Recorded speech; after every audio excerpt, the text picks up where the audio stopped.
Shalom, shalom bien-aimés, je vous salue dans le nom puissant de Jésus-Christ.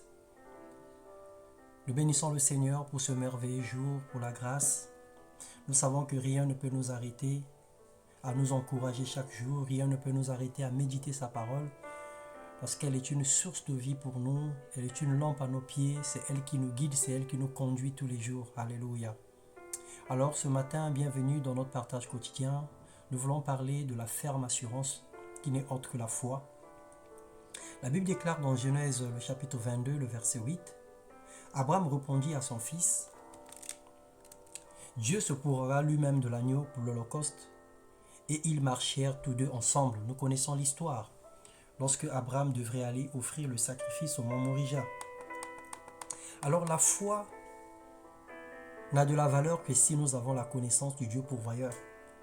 Si nous croyons en lui et si nous avons confiance en lui au point d'obéir sans se poser des questions. Dieu a dit à Abraham, tu vas sur le mont Morija, tu vas offrir ton unique fils en sacrifice.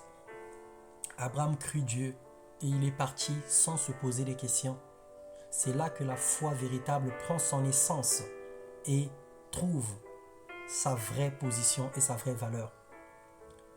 Dans l'épître de Paul aux Hébreux, le chapitre 11, le verset 1 et le verset 3, la Bible dit « Or la foi est une ferme assurance des choses qu'on espère, une démonstration de celles qu'on ne voit pas. C'est par la foi que nous reconnaissons que le monde a été formé par la parole de Dieu, en sorte que ce qu'on voit n'a pas été fait des choses visibles. » Alléluia. Dieu se révèle à nous par le concours des circonstances. Il se révèle à nous par la parole. Il se révèle à nous par des songes, par des visions nocturnes, etc. Dieu utilise plusieurs moyens pour nous parler.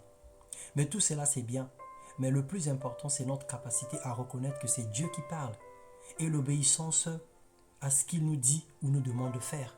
Nous pouvons écouter plein de voix. Nous pouvons écouter des songes. Nous pouvons avoir des rêves, des visions nocturnes. Mais nous devons discerner si cette voix vient de Dieu ou vient du diable.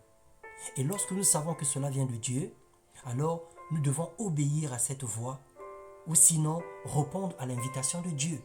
C'est là le contexte le plus important. Il n'est pas sujet ou question de juste écouter, mais l'action qui suivra derrière a plus d'importance que ce que tu as écouté. Donc Abraham a obéi à Dieu, il est parti pour faire le sacrifice, ignorant que c'était le test, car Dieu n'était pas un cannibale pour lui demander un sacrifice humain. Il y avait bien des animaux pour le faire. Alors apprenons à connaître le Dieu créateur, le pourvoyeur de nos besoins, la source de grâce et de toute bénédiction éternelle. Nous avons la responsabilité de chercher à connaître Dieu pour bien l'adorer.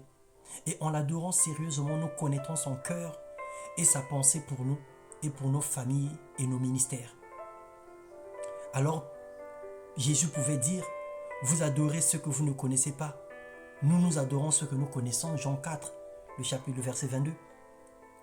Alors, selon la richesse de la grâce, que Dieu réponde abondamment sur nous toute espèce de sagesse et d'intelligence, nous faisons connaître le mystère de sa volonté selon le bienveillant dessein qu'il a formé pour nous avant la fondation du monde.